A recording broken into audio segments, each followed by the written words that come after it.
After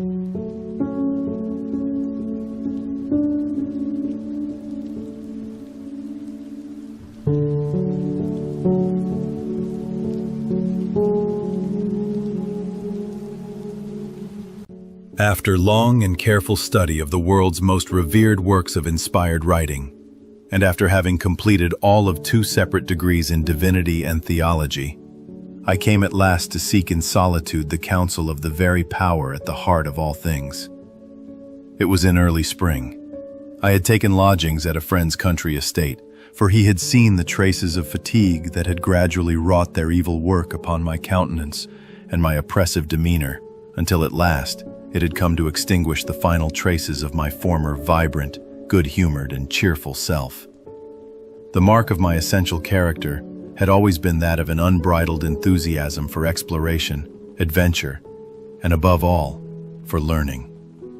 I well remember how in my infancy I had determined, as resolutely as can be thus determined, to dedicate my entire life to the pursuit of truth, and to discover, as fully it could be discovered, the very mind of God. But now, with the passing of time, the enthusiasm of my earlier aspirations had at length given way to the insipid peculiarities of a much resisted but persistently encroaching nervous condition that now threatened to rob me of the very reason to the development of which I had given my all. I woke at my usual hour and prepared for the day, but today would prove to be as unusual a day I had ever experienced. It was in the bucolic quietude of these rejuvenative surroundings that I first became aware of the existence of my hitherto unrecognized condition. To my astonishment and to my terror, there had been a morning upon which I woke with the realization that in the space of a decade, I had aged threefold what should have been expected for a man of my constitution.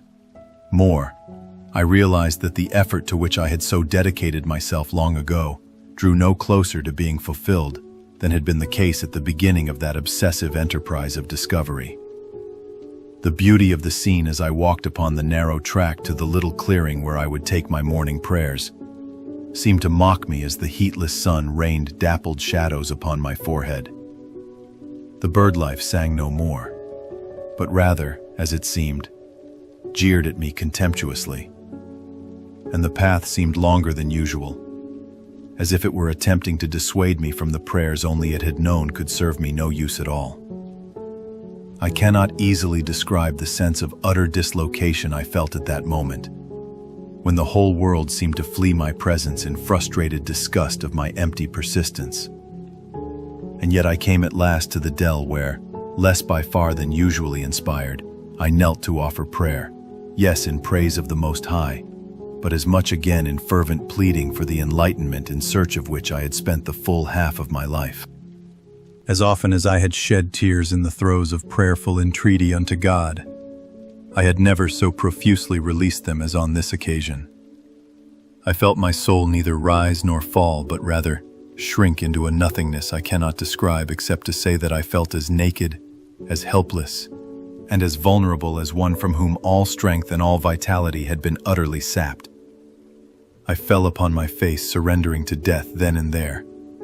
Yet I heard the sound of my own inconsolable sobbing amplify with every exhalation of my breath. The life that I embodied was at that moment so insecure upon its moorings that I felt no reluctance in offering it to the elements in return for but a parting glimpse of that for which I had so fervently labored, and for which it seemed there was now nothing I would not sacrifice in order to but glimpse.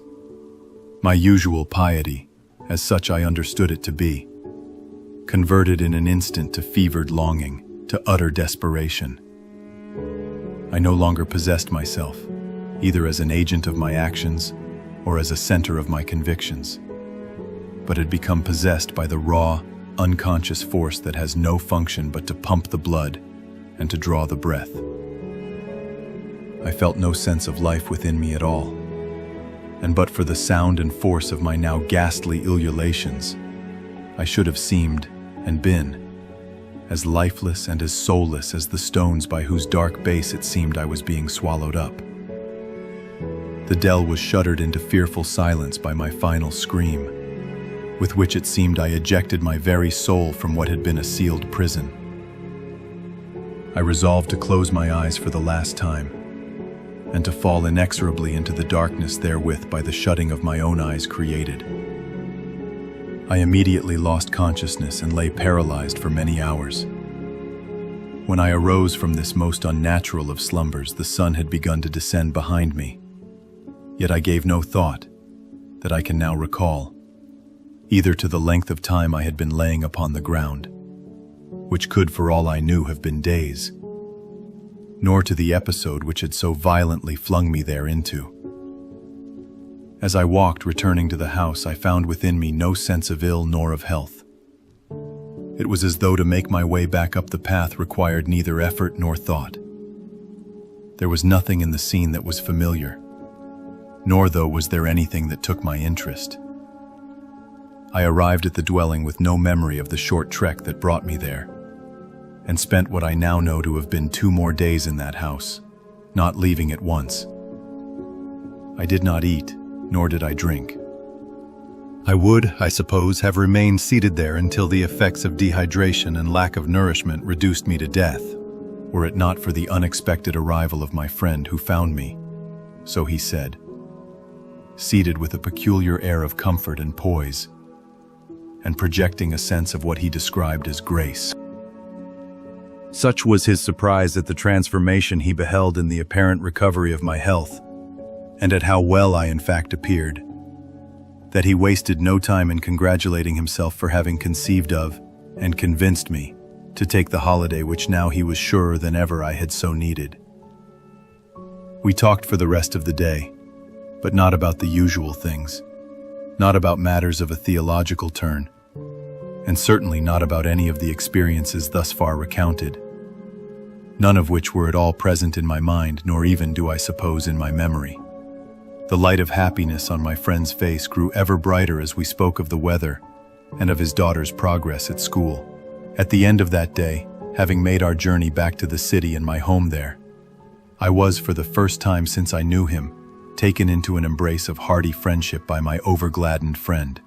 It was precisely as one may think of as an embrace of homecoming, yet I doubt if he knew it to be motivated by aught but an unaccountable sense of sheer joy in seeing me as he did. Now in earnest my story begins, for it was upon arrival at my home in the city that I began to long for the company of others and to seek it out.